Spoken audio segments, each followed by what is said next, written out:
Welcome, and let's get started. Welcome, guys. Super stoked to be here with everyone today. We did not have a live stream last week because it was Easter weekend, so I trust everyone had an awesome Easter weekend. We spent some time with family, and it was always great, and we had an awesome service at church. What an amazing reminder of a really significant time in our lives, knowing what Jesus accomplished for us on the cross. And yes, my prayer for all of us is that we not only understand the salvation portion of the cross, but also understand that we can live from a place of victory and with that resurrection power that is available to all of us. So super cool to be back here with you guys today. Please let me know if you can see me and hear me all right. Ray Bayfus, one of our Academy members, saying grateful to be together again. Hey Ray, awesome to see you. Also missed you guys last week Friday because of Easter weekend as well. So let's do a quick sound check just to make sure that we are off to the races. I believe you guys can hear my voice and then my guitar. And step on that volume pedal. There we go. Ray is saying volume is strong. All right, excellent. So Antti is saying audio and video okay. Great to see you, Antti. Antti is another one of our members from Finland. And we've got Robert Kent saying hey from Houston, Texas. And then Rob Ploeg, who's one of our videographers here, saying it's audio sounding good. So that is awesome. So Kenan's going to quickly adjust something on the camera there for us, and then we are going to be for away. Got a really exciting session planned here today. And what I'm going to just quickly do is pull up my notes, and if you guys have any questions about anything whatsoever, feel free to pop them in the comment section, and I'll go ahead and address those for us as we go. Happy to obviously always answer any questions that you guys may have in and around anything in your playing. So we've got JD from India saying, how's it going? Hello from India. Great to see you and great to have you with us here today, JD. All right. So since we're off to the races, our angles are looking good. We've got our sound working and we are ready to rock and roll. And today, what we're going to be talking about is the power of articulation and chord embellishments that you can really use to add some life to your playing. Something that's very important, it's not always about learning new things or new voicings or new techniques per se, but it's really about learning new ways to play what you already know. And then from that point of view, you can be more expressive and emotive in your playing. So that is what we are going to be focusing on today. And what I've got here is we are busy working on a new series for our YouTube channel. And I've got a track here in the key of E. And it is a 5-2-4-1 track. So I'm going to quickly grab these notes and I'm going to show you guys what you can do when it comes to expression and articulation. So let's just pop that over there so I can see that. That's awesome. So when I say articulation and expression, probably one of the best ways to look at that is music is a language, right? So we use music to communicate. It's a universal language at that.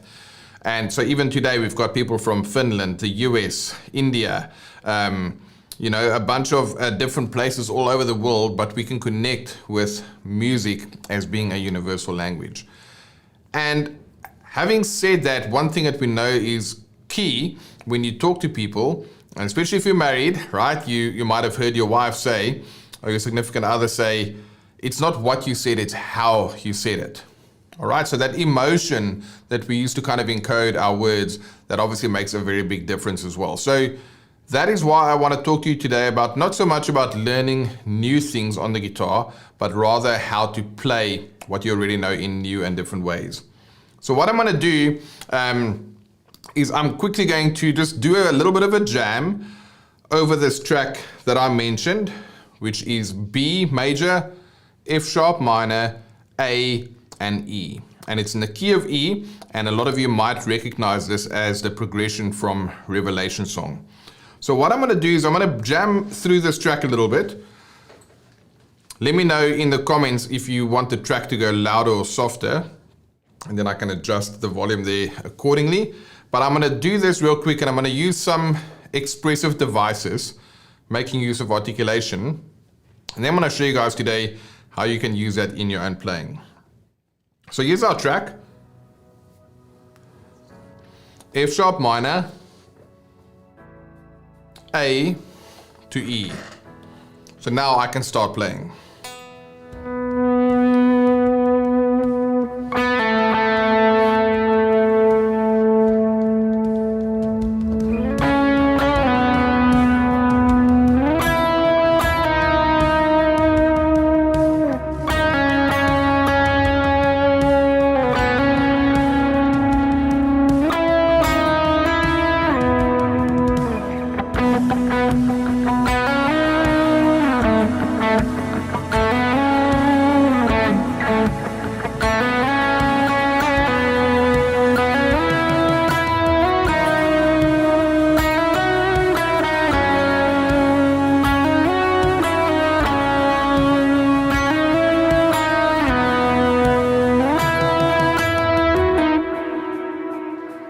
We'll stop there for a second. I think I can boost the track there a little bit and my overall volume so I can hear that a little bit clearer.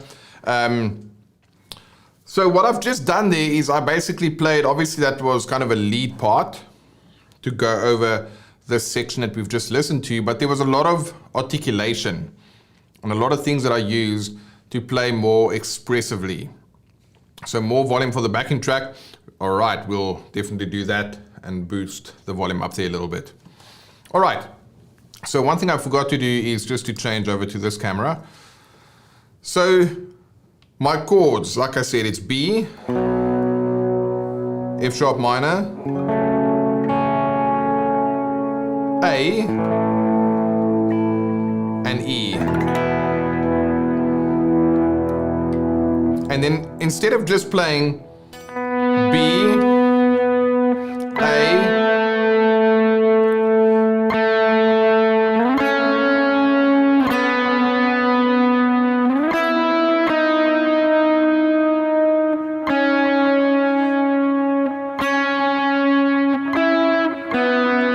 see, that's kind of a little bit boring because I'm playing the notes very matter of fact. I'm not really playing around with what I can do with them. So what I want to do, by way of an example, I'm going to play the track again. I'm just going to go a little bit back. The first time I'm going to play the notes without using any expression, no articulation, none of that. I'm just going to play the notes super straight. And then the second time around, I'll play the same notes, but I'm going to add in some of the spice so that you guys can go ahead and hear that. So let's take it from here. All right, so that's B, F sharp minor, A, and E. All right, I'm gonna play it super straight. Here we go.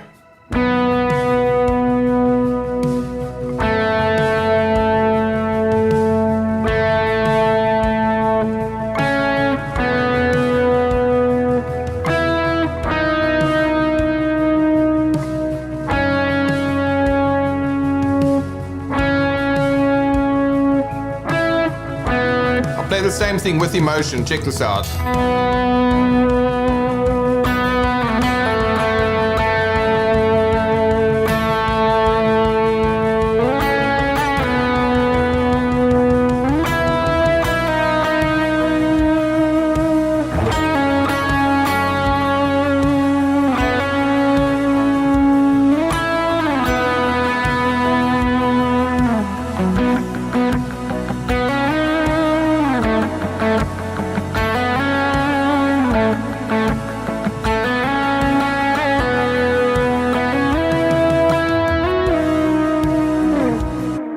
Alright, so let me know in the comment section if you could have heard a difference between when I played the note super straight and when I added some spice to it. Let me know if that sounded different to you and which one you prefer. And I'm guessing it's kind of similar, like if you think about, if you listen to someone tell you a story, and if they're kind of talking very monotonous, all the words are the same volume, they don't really put any accents on any words, they don't use any storytelling techniques to kind of just really, kind of make it interesting, that's kind of boring to listen to. But when they tell the story the right way, they can use the same words, but it's in the delivery that is going to be more engaging, and it's going to make a lot more sense to listen to it like that. And that is what I want to go ahead and show you guys over here today with a couple of things that I've done in order to do that. So one of the things you can always do well as a guitar player is to try and mimic the human voice, right? The human voice makes a very big difference because we are just so used to even using our own voices, and if we can mimic that in any way, shape or form, then that makes a lot of difference. So we've got Ray saying, yes, the embellishments added life. The lines became musical. Yeah, so I love what you're saying there, Ray, is using the word life. When you can add some life to your playing, and when you can make your notes become musical. So they kind of transcend purely just the notes themselves, but it becomes musical. And I want you to think, when we think of the word musical, what might that mean? Musical is expressive, it's emotive, it conveys an emotion, it kind of tells a story in a way that it draws people in. And us as worship guitarists, right, we play on a Sunday, we want them to be drawn into the worship experience, right? Because that makes a very big difference when we're able to draw people in. So the best way that you can do that is through trying to be more vocal on your guitar. So for example, when I started this line, I did this. Let's go to the second cam so you guys can see a close up on the guitar there. I did like a swell. Even just that. So the note started almost from nothing, and then with my volume control, I just swell the note in. That's the trick there. So that's kind of how you would imagine a choir. So where people would start from nothing and it kind of just, let the note ring. The note, they'll start nice and they'll kind of start from nothing into something. And then as the note is ringing, add a bit of vibrato. So that's the second technique that we can take away here today. Number one is use volume swells.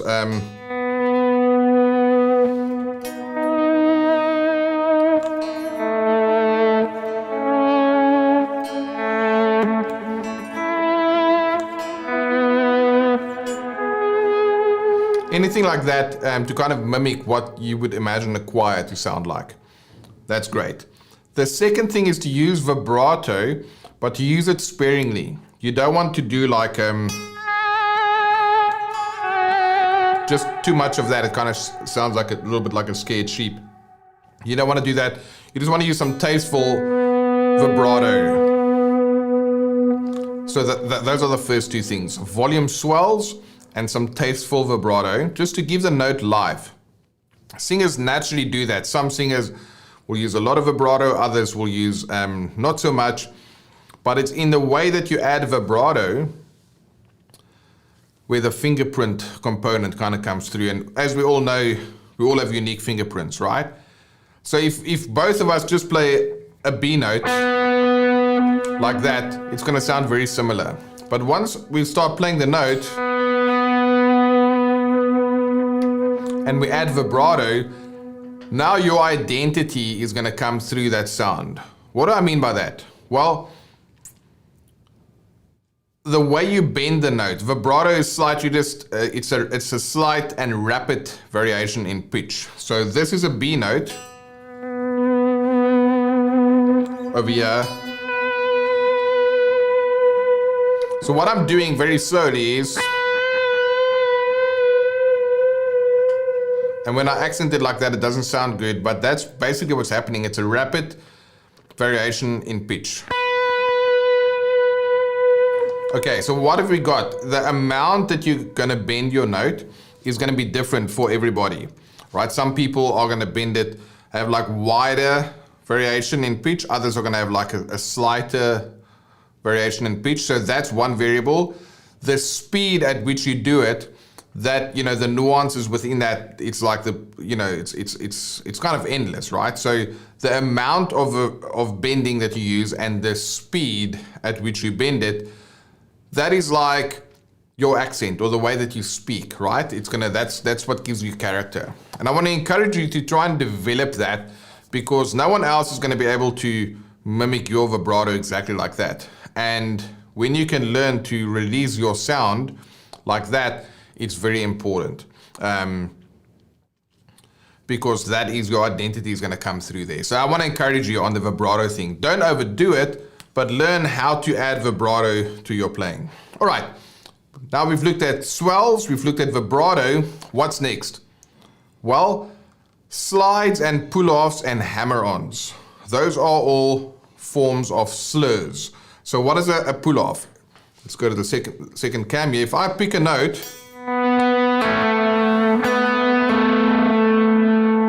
you see I'm picking the note and then I'm pulling off to another note. So I don't pick both notes. If I pick both notes, it sounds a bit too mechanical. But when I have a note that is bending off, or pulling off, sorry, can you hear that just sounds a lot smoother? A hammer-on will be the opposite.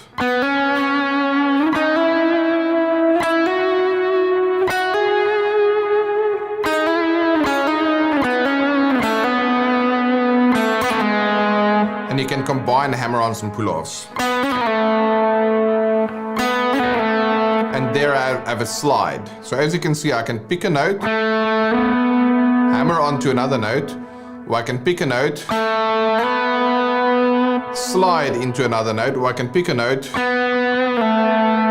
slide, bend, and pull off to another note, or, slide to another note, or pull off. All right, so now we've looked at volume swells.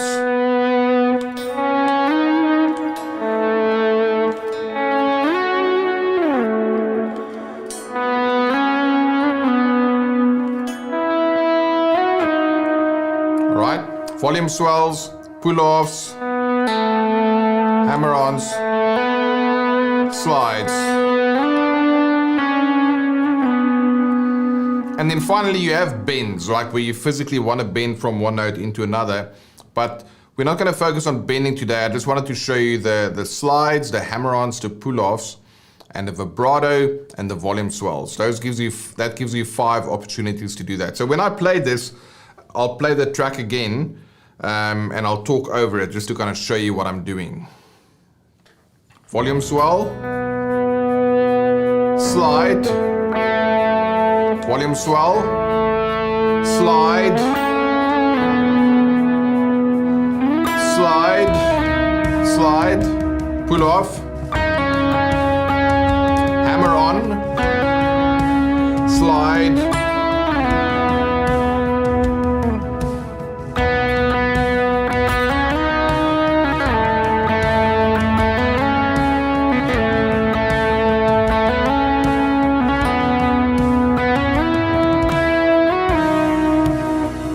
and then there I combine different things together. So for example, I had pick, pick, pick, pick, hammer, slide. So pick, hammer, slide. Listen to this. Pick, hammer, slide. Pick, hammer, slide. And then pick, hammer, pull, slide. Can you see the difference there? Pick, hammer, slide. My frets are 4, 6, 9. Actually, it should be 4, 6, 8. Pick, hammer, slide, 4, 6, 8. And then pick, hammer, pull, slide, which is 4, 6, 2.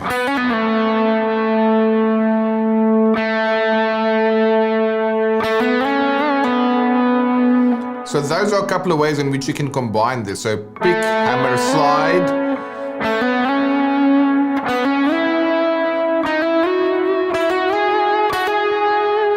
Or pick, hammer, pull, slide.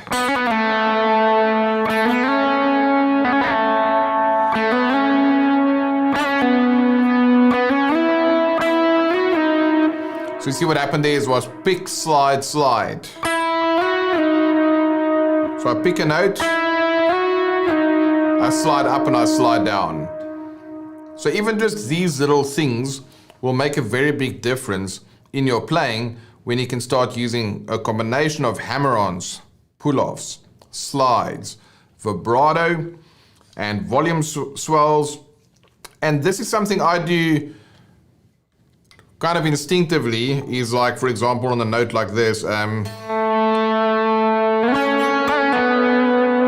See that? So instead of just 2, 6, 4, so instead of playing the 2, 6, 4, I'm going 2, 6, bend, 4, bend and a pull off.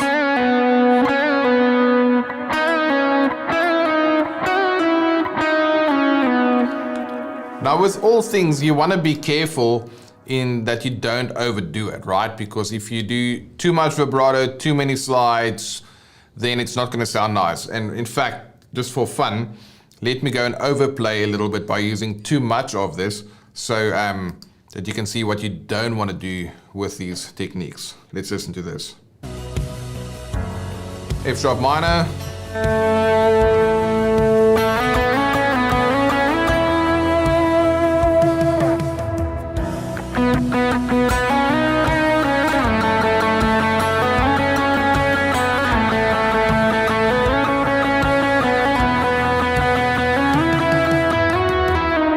That's too much, right?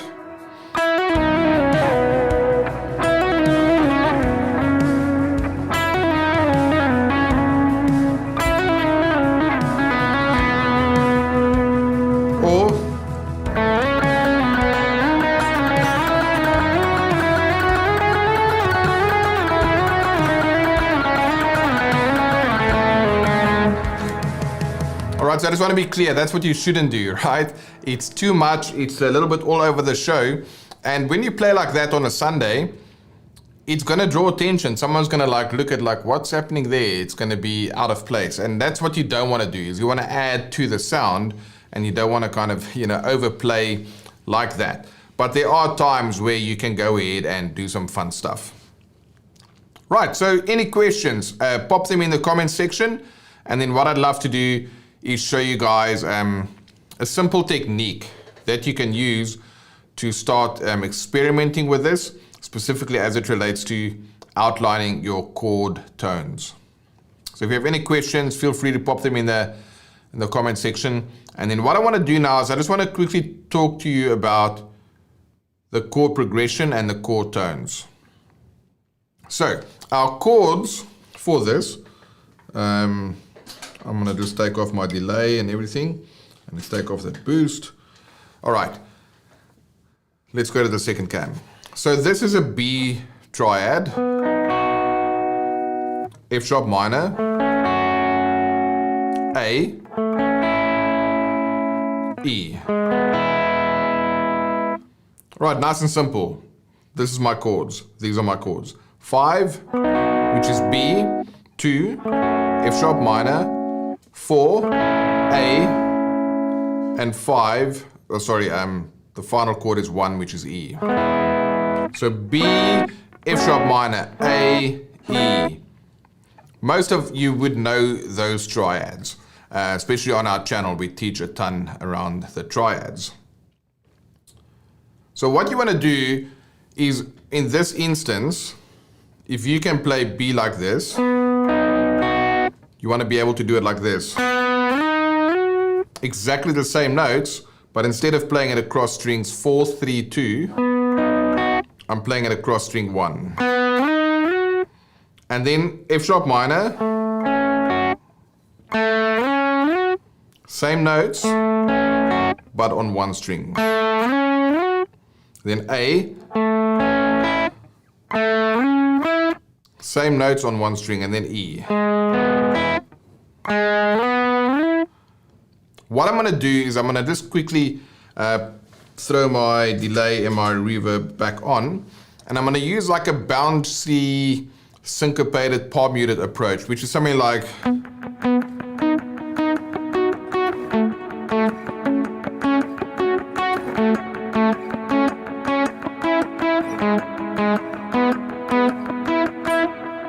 Just as an example, now you don't even have to do it with the rhythm. Instead of, you can just play.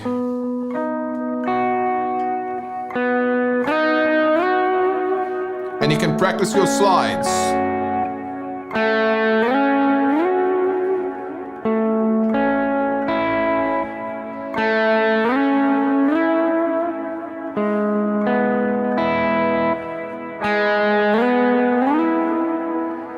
So can you see I'm playing exactly the same thing? For the B, it's this triad.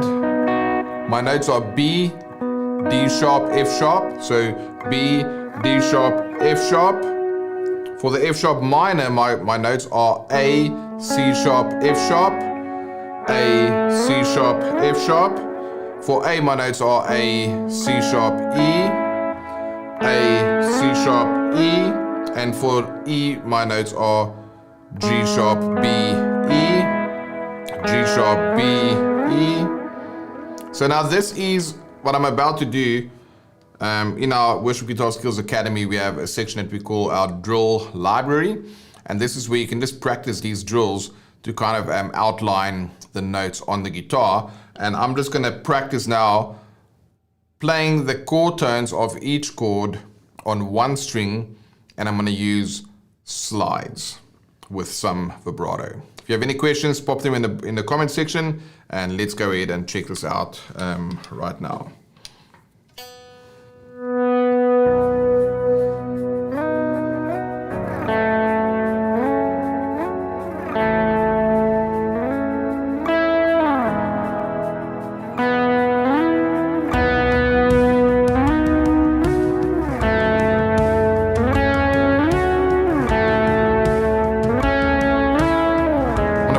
Triads.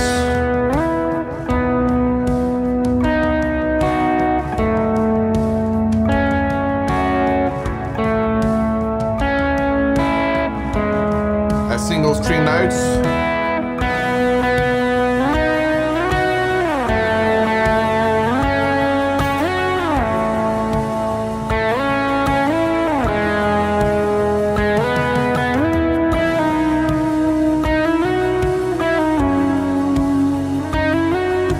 And I'll show you what I'm going to do there shortly. Hey Jeff, great to see you.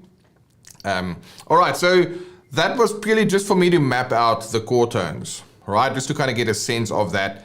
A quick trick that I can teach you guys as well, instead of just playing B, D sharp, F sharp, play B, pick, slide, pick, slide. So that pick, slide helps you to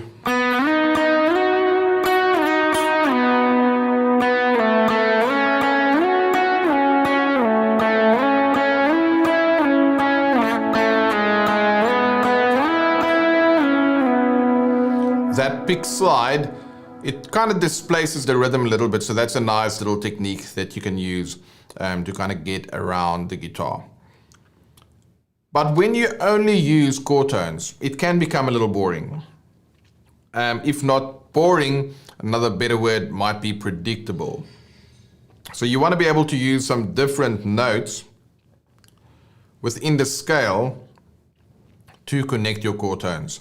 So, and I'll talk to you guys about that in a second, just to show you how you can get some interesting notes, because we've looked at interesting ways to make plain vanilla chord tone sound, which is the use of volume swells, vibrato, slides, hammer-ons, and pull-offs. But I'm going to show you how you can, in addition to the way that you can add spice to the way that you play the notes, is how you can actually add spice through using different notes other than chord tones, and I'll show you guys that shortly. So we see Ray is saying, when you use layered delays and reverb on runs like you're playing, do you still tap in the time on your delay?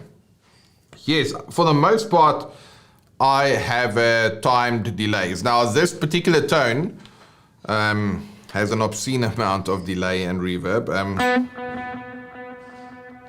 And if you've got headphones on, you'll be able to hear the stereo nature of that reverb. And I believe that will be a quad delay and a dual delay.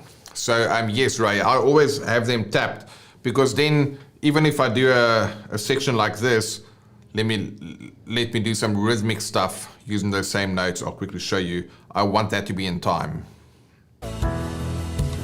Check this out. So here we go.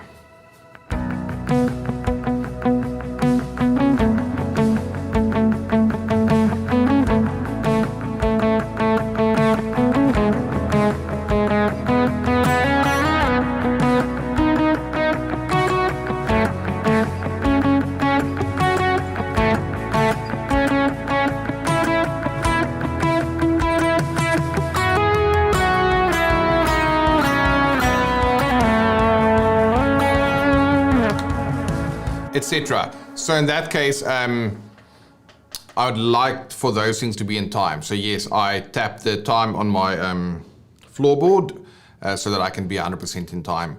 And then Jeff is asking, is it dotted eighth notes? Yes, I've actually gotten surrounded by pedal boards here. So let me quickly go back here. I'll quickly tell you what I've got going on there. But it's a combination of, I believe, quarter note and dotted eighth. So let's check this out real quick.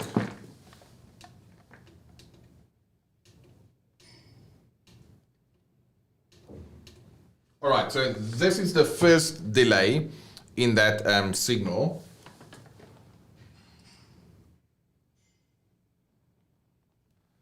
Yes, and the one, this is a dual delay. Listen to this. So on the one side, you'll hear quarter note delays for the one delay, and the other delay is a dual delay.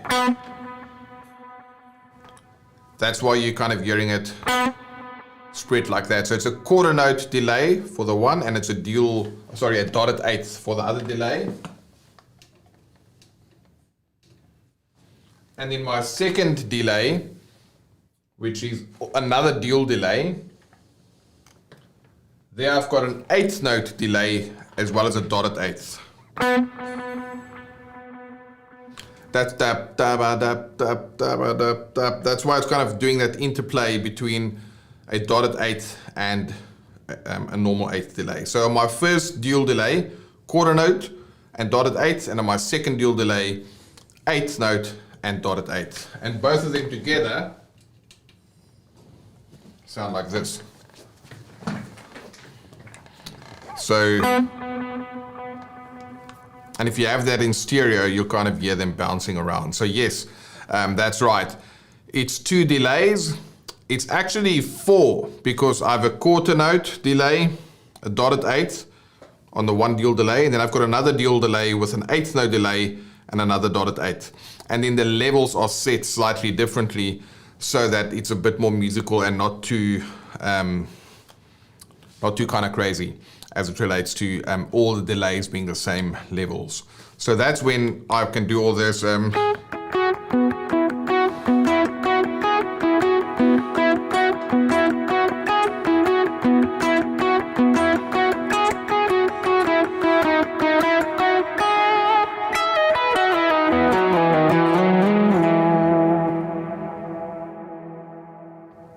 So yeah, this, if I were to do like a little blues gig or something like that, that would be way too much delay. But in worship, for these kind of parts, that tends to work pretty good.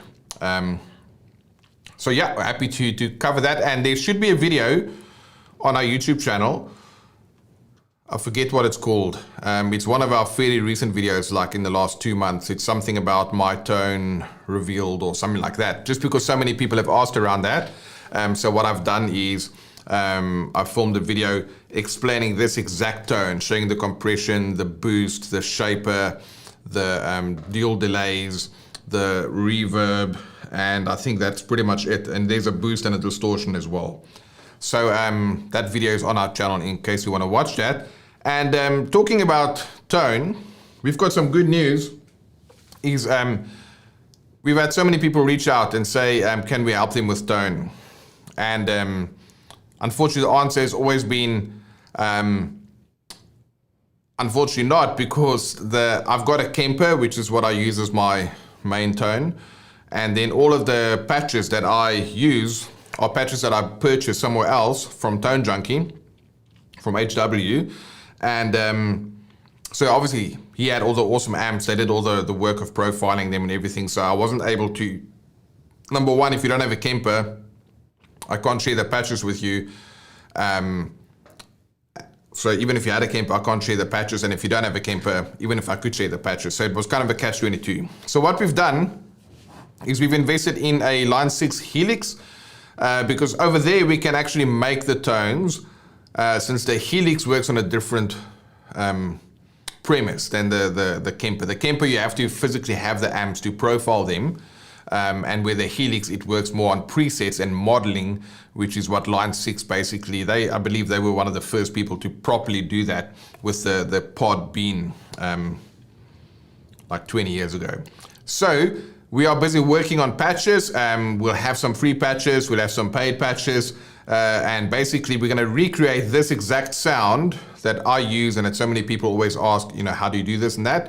We're going to recreate that on the Helix, and we'll also kind of tone match them with, a guitar like this one, which is my PRS, more humbuckers, and then we've got a Telly and a Strat and a Gretsch, so we'll kind of like put it together for different tones. So be on the lookout for that. If you are keen to pick up some Helix patches, we'll get him to work for the HX Stomp as well.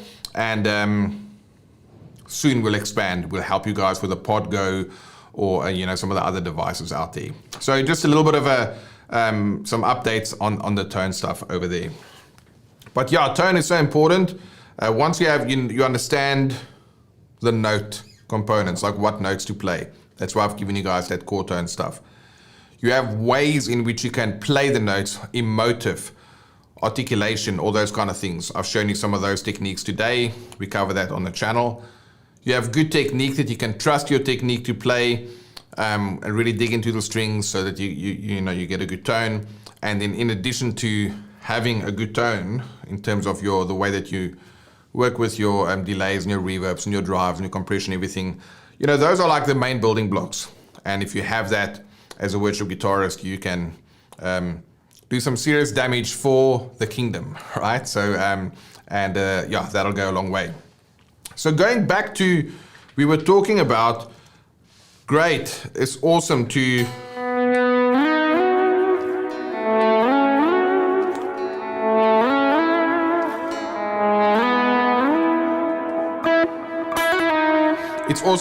be able to play the chord tones, but what if I want to add a bit of spice into my playing, and I don't necessarily want to just keep it just chord tones the whole time?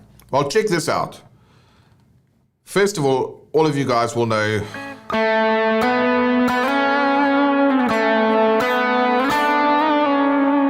Lion and the Lamb, right? And what that's doing, it's an A, and it's playing between those two chord tones, but it's adding in the middle note in between as a stepping stone.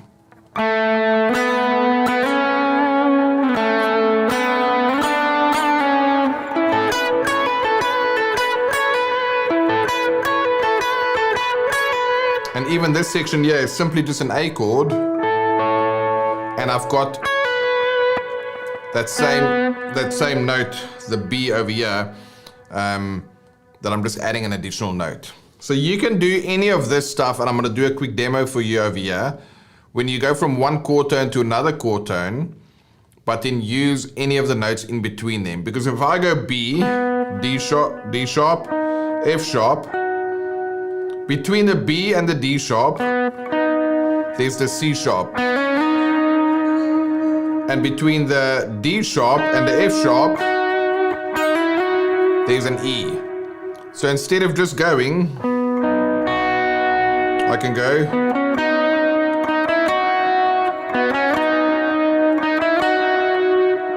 So let me play you a part where I can use some of that chord tone, non-chord tone approach. So, and you can hear what it sounds like, and afterwards I'll come and break it down. All right, here we go. 2, 3.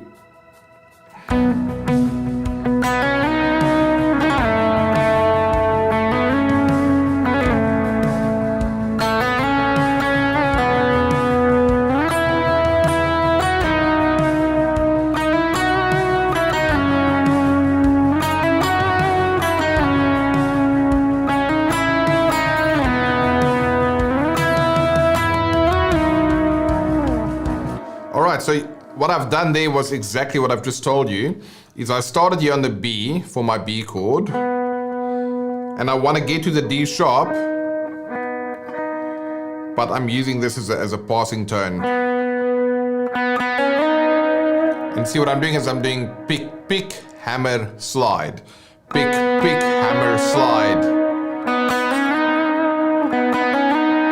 And some vibrato. So pick, pick, hammer, slide. Then I did like a pick, hammer, pull slide. With a pick, hammer, slide again, because now I'm on F sharp, minor. I'm going to go from the A to the C sharp. Remember that, the A to the C sharp. Then I go back to the A, over the A chord. And here, and that's again just slide. So I'm picking the 4th fret, which is B, the 5th over E, hammering to the next note, and then sliding up to my next chord tone. And then I slide up and I slide down.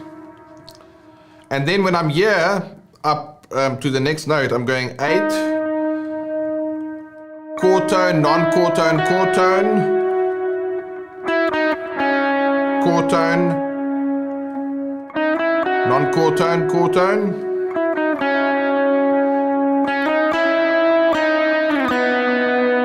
So can you see that whole idea? Instead of just going, I'm going.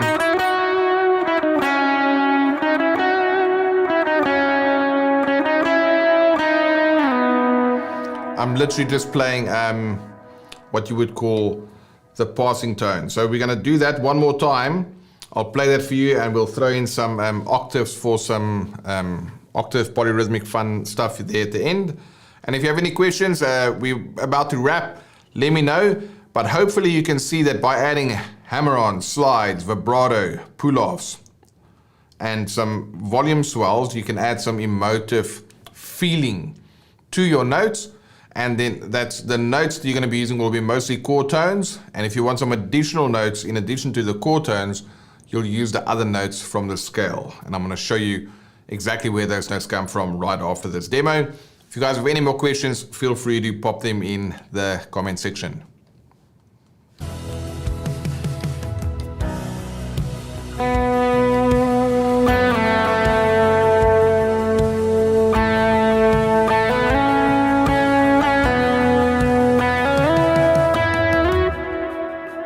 There we go.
right, so some fun with embellishments, hammer-ons, pull-offs, slides, vibrato, some volume swells, chord tones and non-chord tones.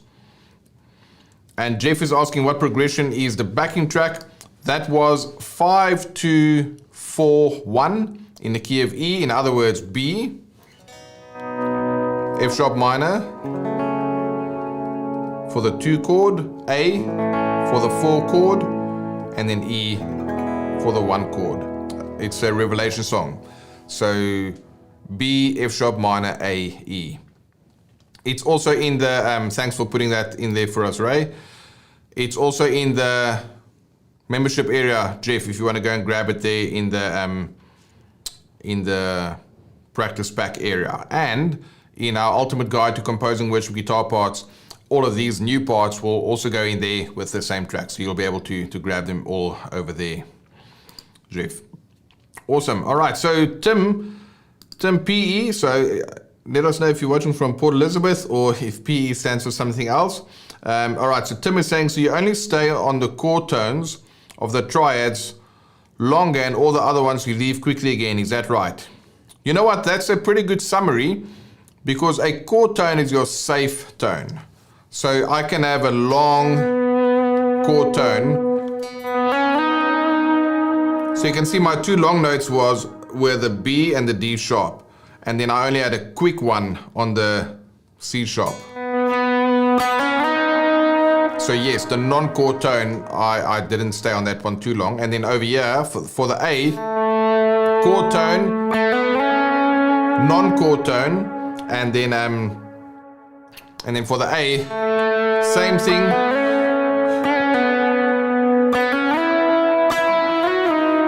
So yes, Tim, you're 100% right. That is exactly right. Chord tones are your safe tones. You can linger there, you can stay there, and you'll use your non-chord tones to play those additional notes. So Tim is watching from Germany. So PE is an acronym for Port, well, not an acronym, I guess it is, for Port Elizabeth, which is the closest city to where I live. Closest city was like a proper-ish airport. So that's why I thought when he said Tim PE, you were watching from Port Elizabeth. All right, well, great to have users watching from Germany as well. Welcome, Tim.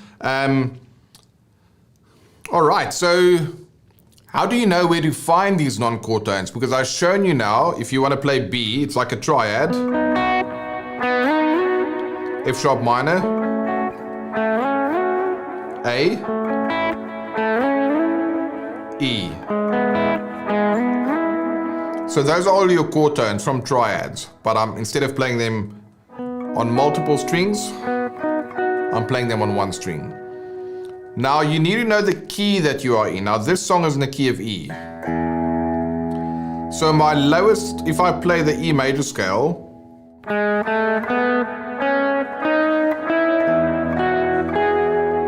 that's how it would look on one string. And if I started on this E,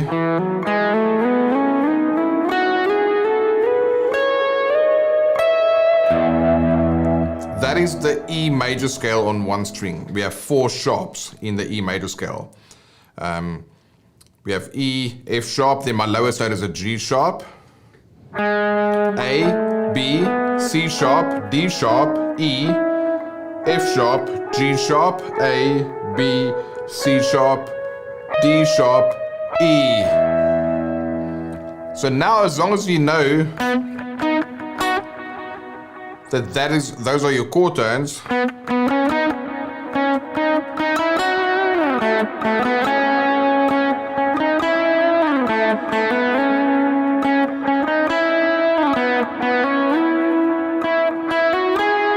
then you can use any of the other notes to go ahead and form part of your non-chord tone. So learn your triads on one string, then learn the major scale of the key you're playing on one string, and then from there you can go up and down just as you see fit. And we've got Prosper saying, hey from Nigeria. Welcome Prosper, great to have you. And then what I'm going to do is I'm going to quickly have a single string jam on one string using a combination of the articulation techniques, the chord tones and the non-chord tones, and just kind of show you guys what can be done with this. And we've got Robert Borosin saying he just made it from Arizona. Welcome, Robert. Yeah, the replay will be available as soon as we're done here. Thank you for tuning in live. Great to see you here with us. So I'm going to just have a jam, right? Using combination of the articulation techniques, chord tones, non-chord tones, and I'm going to do it all on one string only. Okay, hopefully my camera comes into view there. Yes. Here we go.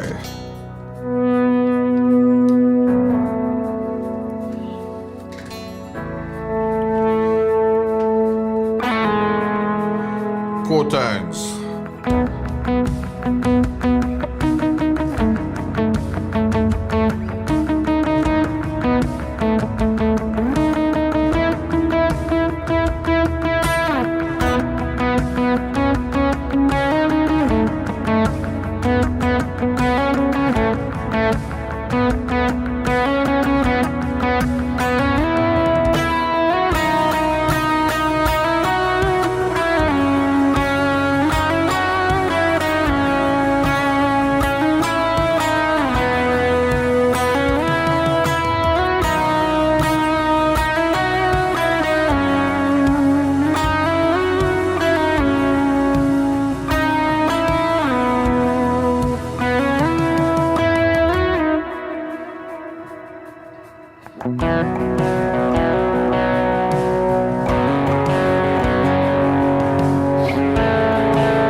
All right, so there, hopefully you guys can get a sense of what is possible with all of these different techniques and why we are doing that.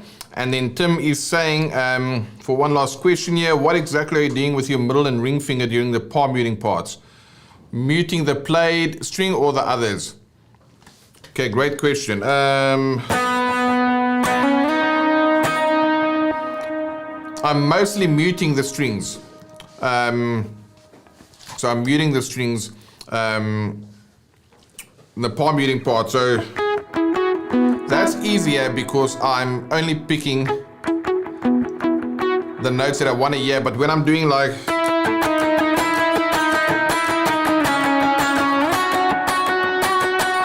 then in this case, my ring finger is playing the note where these two strings are muting, or sorry, the first and second fingers are muting the other strings.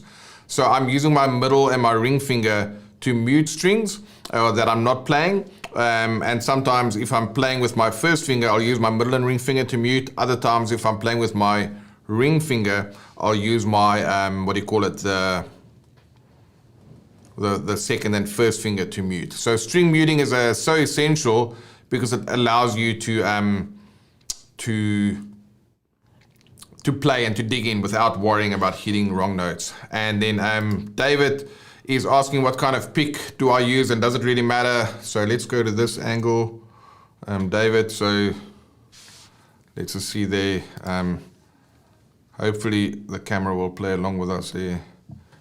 I don't know, Kenan, I don't know if that's possible to get that one in focus. A bit backward.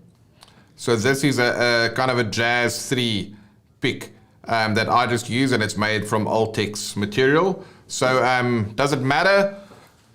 It matters based on what you are comfortable with, right? So that is very important, just to be able to use something that you feel comfortable with. And as when you feel comfortable, then you can do some good stuff.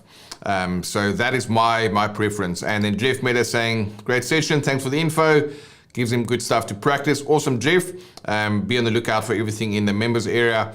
We'll expand on that. And then Tim from Germany saying thanks and be blessed. All right, guys, this is always a black hole for me. We literally just hit go live, and when I look again, 60 minutes has gone by, which is a good sign, because when you're doing something that is fun and enjoyable, time kind of flies out the window. So with that said, thank you so much for tuning in. If you're catching a replay, leave a comment for us saying replay. Much love to you guys. Thank you for tuning in. I'm excited to be on this journey with you to help you improve your worship guitar skills so you can develop your skills, unlock your style, and unleash your sound. So thank you so much. Looking forward to seeing you guys next week, Thursday again. And as always, new videos dropping on Tuesday. And if you guys want to connect with us, the best place to go to would be our website, I believe, which is worshipguitarskills.com/questions. That is where you can leave any questions that you have. We'll look at those and answer those on future episodes.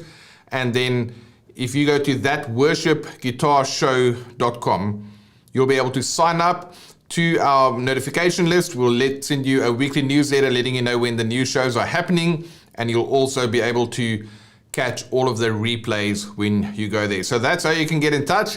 We'll also put some links in the description. Thank you guys for tuning in. Nick saying blessings from Canada. Much love to you guys. Have a great one, and I'll see you guys next week. Take it easy. Bye-bye.